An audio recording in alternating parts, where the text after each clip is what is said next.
श्री स्वामी समर्थ. स्वामी महाराज तुमच्या सर्व चांगल्या इच्छा पूर्ण करो ही स्वामींच्या चरणी प्रार्थना करते आणि आजच्या व्हिडिओला सुरुवात करते. पण त्या अगोदर चॅनलवरती नवीन असाल तर सबस्क्राईब करा आणि शेजारील बेल आयकॉनलाही प्रेस करा, म्हणजे माझ्या सर्व नवीन व्हिडिओंचं नोटिफिकेशन तुम्हाला मिळेल आणि तुम्ही एक पण व्हिडिओ मिस करणार नाही. प्रत्येक आईला या आत्ताच्या सध्याच्या धावपळीच्या जीवनामध्ये आपल्या मुलांची आणि मुलींची खूप काळजी असते. माझा मुलगा किंवा माझी मुलगी कोणत्याही क्षेत्रामध्ये मागे राहता कामा नये. प्रत्येक क्षेत्रामध्ये त्यांची प्रगती असावी, त्यांना प्रत्येक क्षेत्रात भरघोस यश मिळावं यासाठी प्रत्येक आईवडील खूप कष्ट करत असतात, मेहनत करत असतात. त्याचबरोबर काही जे आपल्या ज्योतिषशास्त्रामध्ये आणि वास्तुशास्त्रामध्ये उपाय सांगितलेले जातात ते देखील केले जातात. पण कधी कधी आपल्या मुलांच्या जीवनामध्ये जे काही दोष तयार झालेले असतात त्यामुळे त्यांचा आपल्याला फायदा होत नसतो.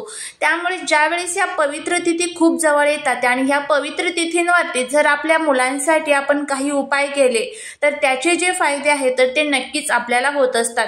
त्यातलाच हा एक जो उपाय आहे तर तो आपल्याला करायचा आहे. आपल्या ज्योतिषशास्त्रामध्ये आणि वास्तुशास्त्रामध्ये अनेक प्रकारचे उपाय सांगितले जातात आणि हे जर आपण मनामध्ये कोणतीही शंका कुशंका न बाळगता जर आपण उपाय केले तर नक्कीच आपल्याला त्याचे फायदे होतील. तर आता हा उपाय आपल्याला आपल्या मुलांसाठी करायचा आहे. आता बघा, येत्या शनिवारी म्हणजेच 25 जानेवारीला षटतिला एकादशी आहे आणि त्यानंतर 29 जानेवारीला मौनी अमावस्या, ज्याला पौष अमावस्या किंवा दर्श अमावस्या म्हणतात, हे जे 2 दिवस आहेत तर ते आपल्या जीवनातील आणि आपल्या मुलांच्या जीवनातील खूप खूप प्रभावी दिवस आहे.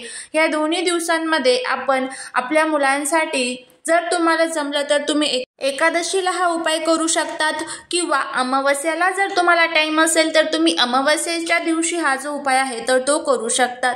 हा उपाय कशा पद्धतीने करायचा आहे, आपल्या मुलांसाठी हा दिवा कशा पद्धतीने लावायचा आहे, त्याचबद्दलची संपूर्ण माहिती या आजच्या व्हिडिओमध्ये आपण घेणार आहोत. त्यामुळे जर तुम्हाला हा व्हिडिओ आवडला तर चॅनलला सबस्क्राईब करा, शेजारील बेल आयकॉनलाही प्रेस करून ऑल वरती क्लिक करा, म्हणजे माझ्या सर्व नवीन व्हिडिओंचं नोटिफिकेशन तुम्हाला मिळेल आणि तुम्ही एक पण व्हिडिओ मिस करणार नाही. त्याचबरोबर कमेंटमध्ये श्री स्वामी समर्थ लिहायला अजिबात विसरू नका. आत्ताच्या या सध्याच्या धावपळीच्या जीवनात प्रत्येक आईला वाटतं की माझा मुलगा अभ्यासामध्ये मागे राहता कामा नये किंवा नोकरीमध्ये मागे राहता कामा नये. त्यांना प्रत्येक क्षेत्रात यश मिळावं, मग ते व्यापार असेल, व्यवसाय असेल, अभ्यास असेल, नोकरी असेल, शेती असेल, ते इतर कोणतेही क्षेत्र असेल त्यामध्ये त्यांना यश मिळावं. माझा मुलगा किंवा माझी मुलगी आता घराच्या बाहेर पडलेली आहे, मग ती सुखरूप घरी यावी, तिच्यावरती कोणतंही संकट येऊ नये, कोणतंही दुःख त्यांच्यावरती येऊ नये, त्यासाठीच आपल्या ज्योतिषशास्त्रामध्ये आणि वास्तुशास्त्रामध्ये हे जे प्रभावी उपाय सांगितले जातात, हे उपाय जर आपण केले तर नक्कीच आपल्याला त्याचे जे फायदे आहेत तर ते आपल्याला होत असतात. त्यामुळे हा उपाय आता आपल्याला कशा पद्धतीने करायचा आहे ते बघा. ज्यावेळेस एखाद्या पवित्र तिथीवर ते आपण उपाय करतो ना, त्यावेळेस ती जी सकारात्मक ऊर्जा असते ना तर त्याचा जो फायदा आहे तर तो आपल्या उपायांसाठी होत असतो. त्यामुळे आपल्या मनामध्ये त्यावेळेस उपाय करत असताना देखील सकारात्मक ऊर्जा ठेवली पाहिजे. आणि उपाय करत असताना एक गोष्ट नेहमी लक्षात ठेवायची की आपण जो काही उपाय करत आहोत तर तो इतरांना, म्हणजेच आपले शेजारी असेल, नातेवाईक असेल, तर तो इतरांना सांगायचा नसतो, तो नेहमी गुपित आपल्याला ठेवायचा असतो. कारण लोकांच्या मनामध्ये आपल्याबद्दल, आपल्या मुलांच्या बद्दल काय भावना आहे हे आपल्याला अजिबात माहीत नसतं.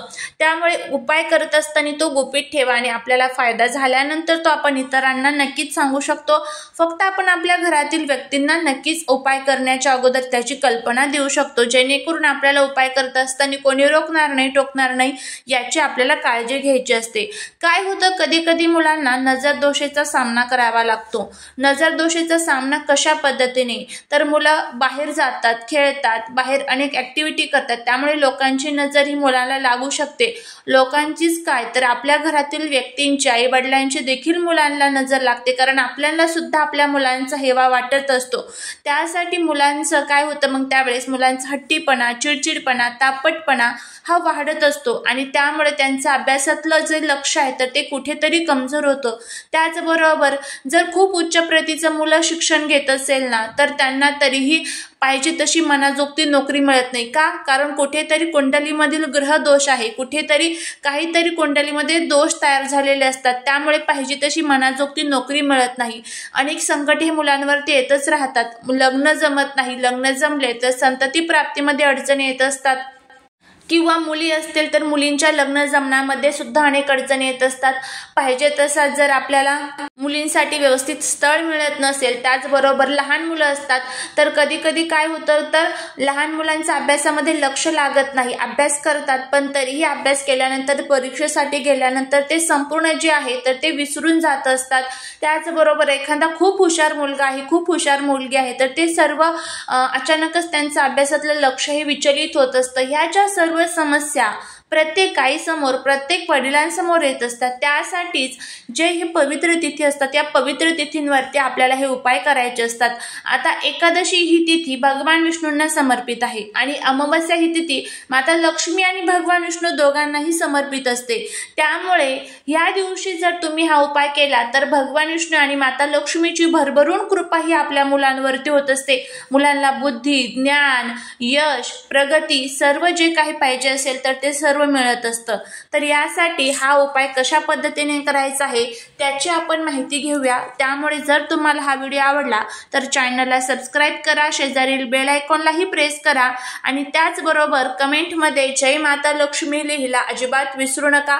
व्हिडिओ स्किप न करता शेवटपर्यंत बघत राहा, जेणेकरून संपूर्ण माहिती अगदी व्यवस्थितपणे तुम्हाला मिळेल. आता उपाय कशा पद्धतीने करायचा आहे, हा उपाय तुम्ही तुमच्या मुलांसाठी, मुलींसाठी करू शकता. जर घरामध्ये 2 मुलं आहेत किंवा 2 मुली आहेत तरीही तुम्ही करू शकतात. मुलं जर बाहेरगावी शिक्षणासाठी, नोकरीसाठी असतील तर तो उपाय कशा पद्धतीने करायचा तेही व्हिडिओच्या शेवट सांगणार आहे. आता काय करायचं आहे, सर्वात प्रथम तुम्हाला एक दिवा घ्यायचा आहे. दिवा कोणता तर मातीची पणती तुम्हाला घ्यायची आहे. मातीची पणती कशासाठी तर मातीची पणती ही माता लक्ष्मीला खूप जास्त प्रिय असते, त्यामुळे ती तुम्हाला घ्यायची आहे. आता जर घरामध्ये सुतक पिरियड्स असेल तर आई जी आहे तर हा उपाय करू शकत नाही. आता काय करायचं आहे, दिवा जो घेतलेला आहे आपण तर तो व्यवस्थितपणे स्वच्छ आपल्याला धुवून पुसून घ्यायचा आहे. अगदी नवी जरी पणती तुम्ही घेतली ना तर अतिशय उत्तम. दिवा घेत असताना तो कुठे काळा झालेला, तुटलेला, फुटलेला असं नको, कारण उपायांसाठी आपण ज्या काही वस्तू वापरतो ना तर त्या स्वच्छ असणं खूप गरजेचं आहे. तर अशा पद्धतीने आता आपण दिवा घेतला की त्यानंतर एक प्लेट घ्यायची आहे. प्लेटच्या खाली तुम्हाला हळदीच्या साह्याने स्वास्तिक काढायचं आहे. त्या स्वास्तिकवरती तुम्हाला हळदी, कुंकू, अक्षता अर्पण करायचे आहे. त्यानंतर तुम्हाला काय करायचं आहे, हा दिवा त्या स्वास्तिकवरती ठेवायचा आहे. नंतर ह्या दिव्यामध्ये तुम्हाला जी लाल कलावा असतो बघा, ज्याला आपण रक्षासूत्र म्हणत असतो, तर तो लाल कलावा तुम्हाला घ्यायचा आहे आणि त्या रक्षासूत्राच्या 2 वातींची एक वात एकत्र करायची आणि त्या दिव्यामध्ये तुम्हाला टाकायची आहे. रक्षासूत्रामुळे आपल्या मुलांची, मुलींची रक्षा होत असते, त्यामुळे शक्यतो करून रक्षासूत्र ज्याला कलावा म्हणतात त्याचीच वाट टाका. हे तुम्हाला पूजेचं साहित्याचं जे दुकान असतं तर तिथे तुम्हाला हा रक्षासूत्र मिळून जाईल. त्यानंतर ह्या दिव्यामध्ये तुम्हाला जे मोहरीचं तेल असतं तर ते टाकायचं आहे. मोहरीचं तेल नसेल तर तिळाचं तेल टाका. ह्या दोन्ही तेलांपैकी एक कोणतंही तेल तुम्ही त्यामध्ये टाकू शकता. त्यानंतर तुम्हाला हा जो दिवा आहे तर तो प्रज्वलित करायचा आहे. हा दिवा तुम्ही एकादशीच्या दिवशी किंवा अमावस्येच्या दिवशी संध्याकाळी 5 नंतर म्हणजेच प्रदोष काळामध्ये तुम्हाला हा दिवा जो आहे तर तो लावायचा आहे. आता काय करायचं आहे, सर्वात प्रथम मुलांना तुम्हाला बसवायचं आहे. पूर्व पश्चिम मुलांचा चेहरा होईल अशा पद्धतीने बसवायचं. आता काही वस्तू तुम्हाला घ्यायच्या आहेत. कोणकोणत्या वस्तू आहेत, पिवळी मोहरी सर्वांनाच माहीत असेल, जी अनेक प्रकारच्या तांत्रिक क्रियांमध्ये वापरली जाते आणि त्याचबरोबर जी नजर दोष काढण्यासाठी सुद्धा वापरली जाते. खूप खूप प्रभावी असते पिवळी मोहरी. ही पिवळी मोहरी तुम्हाला घ्यायची आहे. ही पिवळी मोहरी तुम्हाला एखाद्या किराणा मालाच्या दुकानामध्ये मिळून जाईल. मोहरीची डाळ घ्यायची नाहीये, अख्खी सगट पिवळी मोहरी घ्यायची हे लक्षात ठेवा. त्याचबरोबर तुरटी तुम्हाला घ्यायची आहे. या 2च वस्तू तुम्हाला घ्यायच्या आहे. या दोन्ही वस्तू खूप प्रभावी आहेत. नकारात्मकता शोषून घेण्यासाठी आणि दोष दूर करण्यासाठी या अत्यंत प्रभावी वस्तू मानल्या जातात। त्यानंतर मुलांना तुम्हाला बसवायचं आहे। बसवल्यानंतर ह्या वस्तू मुलांच्या डोक्याकडनं पायाकडे तुम्हाला 7 वेळेस उतरवायच्या आहे आणि उतरवत असताना माझ्या मुलांच्या जीवनातील जे काही दुःख, दोष, अडचणी आहेत तर ते सर्व संपलेले आहे अशा पद्धतीचा भाव आपल्याला ठेवायचा आहे आणि 7 वेळेस या वस्तू उतरवायच्या। माझ्या मुलांना लागलेली घरातल्यांची, बाहेरच्यांची, आईवडिलांची जी काही नजर असेल तर ती निघून जाऊ दे आणि असं म्हणत म्हणत तुम्हाला ह्या ज्या वस्तू आहेत तर त्या दिव्यामध्ये तुम्हाला टाकायचं आहे। दिवा शेजारीच आपल्याला ठेवायचा आहे ज्या ठिकाणी तुम्ही मुलांना बसवलेलं असेल। त्यानंतर दिव्यामध्ये ह्या वस्तू टाकल्या की त्यानंतर दिवा घेऊन तुम्हाला बाहेर यायचं आहे। आपल्या मुख्य दरवाजाच्या बाहेर आल्यानंतर तुम्हाला अशा ठिकाणी जायचं आहे जिथे व्यवस्थितपणे तुम्ही हा दिवा ठेवाल। तुम्ही घराच्या म्हणजे आपल्या मुख्य दरवाजाच्या बाहेर जरी हा दिवा ठेवला तरीही चालेल। दिव्याची वात ही पूर्व पश्चिम अशा दिशेने तुम्ही ठेवू शकता। आता हा दिवा तिथे ठेवल्यानंतर कमीत कमी दिवा जो आहे तर तो व्यवस्थितपणे अर्धा तास 1 तास तरी जळेल याची आपल्याला काळजी घ्यायची आहे। आपल्या दरवाजाच्या बाहेर जरी तुम्ही ठेवला तरीही चालेल। नंतर दिव्यातलं जे साहित्य आहे, दिवा थंड झाल्यानंतर साहित्य जर जळालेलं नसेल, शिल्लक असेल तर निर्मल्यात टाकून द्यायचा आहे। तो दिवा जो आहे तर तो परत तुम्ही स्वच्छ करून घरामध्ये यूज करू शकता। आता जर 2 मुलं असतील घरामध्ये तर दोघांसाठी सेपरेट दिवे तुम्हाला वापरायची गरज नाही आहे। फक्त ज्या वस्तू सांगितलेल्या आहेत तर त्या सेपरेट उतरवून तुम्हाला त्या एकाच दिव्यामध्ये तुम्ही टाकल्या तरीही चालेल। वयाची कोणतीही मर्यादा नाही आहे। कोणत्याही वयाच्या मुलांसाठी तुम्ही करू शकता, मुलींसाठी करू शकता। त्यानंतर आता जर मुलं बाहेरगावी शिक्षणासाठी असतील तर तुम्ही ह्या ज्या वस्तू आहेत तर त्या मुलांच्या फोटोवरनं उतरून त्या दिव्यामध्ये टाका। तर अशा पद्धतीने हा जो उपाय आहे तर तो आपल्याला या दिवशी करायचा आहे। या दोन्ही दिवशी जरी केला तरीही चालेल, 1 दिवस जरी केला तरीही चालेल। करून बघा, नक्कीच तुम्हाला त्याचा फायदा होईल। झालेली सेवा ही महाराजांच्या चरणी रुजू करते। श्री स्वामी समर्थ।